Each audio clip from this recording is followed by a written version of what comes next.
Yo, what's up, y'all? We out here. You know what it is, trying to get 3 degrees buffer in these streets. It's near midnight, 2023, going into 2024. And I just had a couple things I wanted to reflect on out here before going to sleep because I'm tired. You know, even though it's close to midnight, I did not stay up to watch the ball drop. I believe that the days go from sunset to sunset. So technically, if you want to get technical, as soon as the sun went down, 2023 was a wrap. But anyways, that is neither here nor there. But there's just a couple things, I have on my mind, wanted to get out here as this year is coming out to a close. And one of them is, it's interesting. We have a whole year that's gone by, a whole lot that can be reflected on. And a year as a period of time makes a nice, good chunk of time to reflect on. I think it's easy like that. I think that's why we celebrate the year come to an end, similar to how we celebrate birthdays and other things along the same lines, And the first question that I had pop up in my mind was, what are the things that I'm looking forward to in the new year, but also what am I looking forward to leaving behind in the old year? And I won't go into too much detail with all of this, but I do want to say that as I reflect on this, there were a lot of really cool things that I was able to start and take part in this year, including a new job, including my doctorate degree, including another school program degree, the third degree that ended up not being a degree and is being a degree again. Another one would be my renewed commitment and energy and excitement for doing this, talking to y'all on YouTube and sharing a little bit about my doctoral experience and how it relates to mission and how we can make this stuff practical. That's been cool. There's been a lot of different things, and that's barely even, if I went and did a hit list of the accomplishments, like another Spartan trifecta in the books, running my first ever marathon. There's so many things, even when it comes to just life and family and relating and relationships with people and family. It's been an awesome experience, the things that were started here. But within all of that, some of my goals and some of my dreams kind of changed. And so among all of these areas, there might be some things that I want to leave behind and focus in on a few things moving forward. For example, when I think of my career path, many people ask me all the time, like, what are you trying to do with this doctorate degree in missions? And I tell them that I want to be a bridge between places like where I served in Palau and Micronesia and all the other different mission locations there are out there in the world. There's so many missionaries, so many local people who are impacted by missionaries out there whose stories never get told. And I'll get more into this when I go into my paper and research protocol, so I'm not going to do it so much now. But there's just a huge opportunity for amazing story to be shared that isn't being tapped into enough. And then on the flip side, the bridge aspect of it, right? You have the foreign, and then you have back here at home. The bridge would be connecting it to middle schools, high schools, university level students, and exposing them and saying, hey, these are opportunities that you can go and be a part of. These are areas where people are looking for people just like you to show up and make a big impact for them. I was just thinking about how I was meeting with Vlasta. I talked about this the other day. I met with Vlasta and we had a breakfast, and he was telling me about how his friends in Czech were approached by some people from Southern asking if they could go and do preaching and like a seminar or week of prayer type thing out there. And the president, or the guys kind of high up that are the gatekeepers, I guess, for all of that, people in the conference, president, whoever, I don't know what the positions are, as you can tell. But they're like, no, we're good, because information-wise, they have some of the top theologians and people out there already within Europe nearby. So they can go to this guy and that guy and get good information. But the interesting thing was, he said, what we do need is people to come and hang out with the kids and play basketball with them, play sports with them, just hang out with them. Do you have people who can do that? And the response was like, no, not really. That's not kind of what we do. And it makes sense from the standpoint of what the group is set up to do. They're set up specifically to go out and do these seminars and all these other things. But when you think about just what that individual from Czech said, it's like, wait a second. How often do we do or experience the same thing where we're going to give information and the relationship is not there? You know?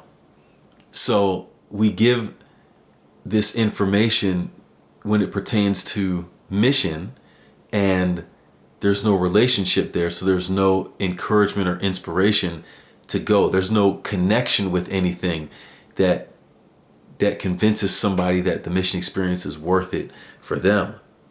And that is what the bridge is about for me.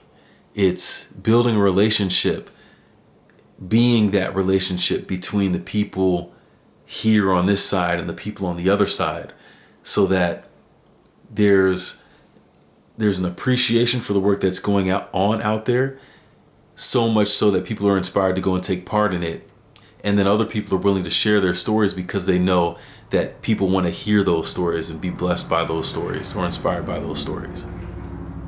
So building on that, and what that looks like is actually doubling down on YouTube and recording, but it also means cutting back in other areas that I enjoy. So those things will be kind of revealed as time passes, and there will be more videos to talk about those things when the time comes. But across the board, when it comes to family and relationships, this, in a nutshell, like this last few days being down here in Tennessee has been awesome, because it's the first time that I've been around my entire family in years, and especially around this time. I don't know, I couldn't tell you the last time that I've been with my parents or siblings around Christmas or New Year's. And yet this year I was able to do that.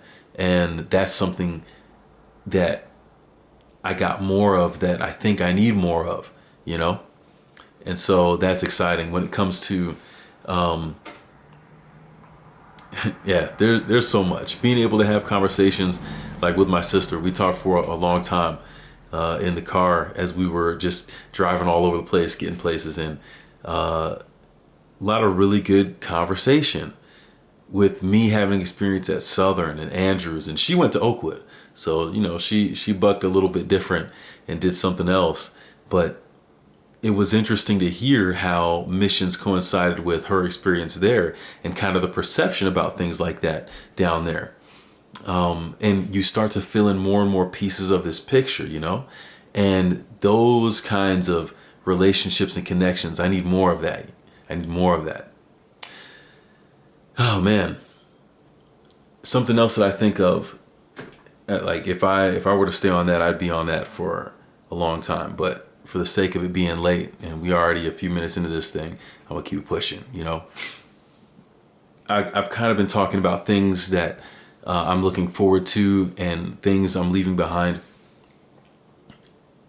I think one of the best ways that I could summarize things to leave behind are doubts, feelings of, what's a good word? Feelings of inadequacy, feelings of questioning if I'm really capable of the things that I want to do, the dreams that I have. I want to leave those behind.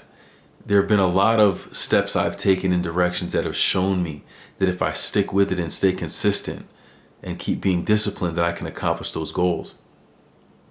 But I'll do it for a few months and I'll stop, and I'll do it for a week or two and I'll stop. And that's something I want to leave behind for sure, because I can see the success when I invest those little pieces, those little chunks of time, I see the benefit and I see the success, but sometimes I think I overdo it. So being out of balance, even within the things that I like, that's something I need to leave behind. That way I keep having energy to do the things that I want to do looking forward, you know? So I think about those. I think about running. I think this past year, having done the marathon, I admitted that, maybe I can't keep saying that I hate running. I've been running this past week as part of our gymnastics challenge. And I actually do like it. So going into 2024, I can't say that I don't like it anymore. I have to leave that in the past. And I'm looking forward to going on more runs with the mindset of enjoying it and seeing the benefit from it. So I continue to do more of it. There's a lot of different things. And you maybe as you're listening to this, you're thinking of some things too that you're looking forward to and some things that you can't wait to leave behind in this year. And that's how it goes, Celebrate your wins, mourn the losses. There's a time and a place and a space for everything. And when we get up and get into this new year, look at it as a fresh start. It is just another day, but it's another year too, and there is some significance there. So take advantage of that and use that as a reset button as you need to, or as a launch pad as you need to, so you can continue the things that you're looking forward to, and so you can leave behind the things and close the chapter on those things that you're looking to leave behind. Another thought. Whenever we go through time, there's always this unknown, right? And when you look at the world today, you still have, even though we might not have heard a lot about it recently, at least I haven't, the war in Russia between Russia and Ukraine, right? It was a big thing a while ago, and it's still going on. There's still people suffering and hurting from that. There's still a lot of destruction, devastation that's happening out there, and families that are impacted in great ways. A lot of them don't know what the future is going to hold for them. They might not be able to say Happy New Year. It just might be another chance trying to survive. And you think of other wars that have popped up around the world, like what's happening between Israel and Palestine. And, they, on either side, they might not be able to say, well, Happy New Year right now. They're on both sides. It's like they're just trying to survive, right? And it's tough. And it's always a matter of perspective. Like, we can say that we're not going through the kinds of things that the people over there and in those situations may be going through, but don't take the moments to be positive that you have for granted. Like, make the most of them, because you never know what a day may bring. We don't know what the future holds. Now, I think that the way we get confidence in moving forward, even though we don't know what the future is because if we believe in God, as I do, then I believe we're good, because I believe that God holds the future. So it doesn't matter what I know or don't know about the future. If I can count on God and if I can build that relationship with Him, I believe that He'll take me the places that I need to go. And there's a quote by this author, Ellen White, and she says something to the effect of remembering how God has led us in the past to be inspired that He will lead us in the future. And I think there's a lot of truth there. And you can really apply the principle of that to anything in your experience, whether it's working out. I have my working out goals, my running goals, my gymnastics goals, my YouTube goals, my school goals. If you've made it this far, if you've seen how you were able to overcome and push through those tough times to get to where you are right now, that's actually an indicator that you have what it takes to continue taking the next steps. Don't sell yourself short on that just because you get to a new obstacle that you haven't faced before. The last thing that you just conquered, when you first experienced that, you didn't think you could do it. And look at you now, past it, and now wondering Why this whole new big obstacle that you're facing now? Oh, why me? You've already been there. You've already beat that. And you can do it again. And God is the same way. Like, he can help us to get through those things, whatever they might be, again and again and again. He holds the future. So it doesn't matter what the future holds, we'll be okay. That's a reminder to me. And the last thing I think I'll talk about here before letting this one go, because it's running kind of long, but resolutions. I don't usually like to set resolutions, primarily because the idea of waiting for a particular moment in time to start something just to be all about it for a couple weeks and then let it go, not so much a fan. But my thing is, what if we took the same intention and intensity that we have when it comes to the setting of resolutions and getting after it for that first little bit, that first little spark of energy? What if we took that and had that be a part of our day-to-day experience? What if we lived with resolve and with resolution daily? I think that would be the game changer. And it's not something that's based on a year. It's not something based on January 1st, but today. Am I going to have the resolution and the resolve to do the thing I said I was going to do? If I can do that, I think I'll be all right. So don't feel the pressure to have to come up with all these different resolutions and, oh man, I got to stick with it. In time, the things that you want to do, you'll do them if you really want to. Everyone has time for what they really want to do. Everyone has money for the things that they really want. Everyone has mental capacity and discipline for the things that they really want. If you really want it, you'll find a way. I believe that. It's in line with when people show you who they are, believe them. Like, we can talk and talk and talk about it all we want, but until we be about it, all the talk doesn't mean much. So take that mentality with you as you go into the new year. If you're making resolutions, keep that in mind. Like, hey, don't make it such a big thing that this is the goal for 2024, but make it the goal for today. And tomorrow, make it the goal for today. And the next day, make it the goal for today. And let that resolution and resolve be sparked and inspired daily. And that's how you can get towards your goals. Well, we out here in 2024, baby. And I'm excited for what the new year holds. There's a lot to look forward to. And as I think about the last little short that I recorded, I was in the middle of the street at the end of my run. 4-way intersection, 6 lanes of traffic. There were no cars. Some of the lights were red, some of the lights were green. And I took a video just spinning around looking at all the lights. And just keep in mind, as you go through your path, your roadway in 2024, there's going to be times when the light's green and you can just go pedal to the metal, make it happen. There's going to be other times where the lights turn yellow. You got to pause a little bit, reevaluate. There's going to be times when the lights are red and you shouldn't go down that road. Or you shouldn't go down that road yet. So pay attention to those signs and those things in your experience as you go through 2024. And I think when you pay more attention to the signs, you stand a lot more chance of being successful on the drive. So keep that in mind. I know I'll be doing that.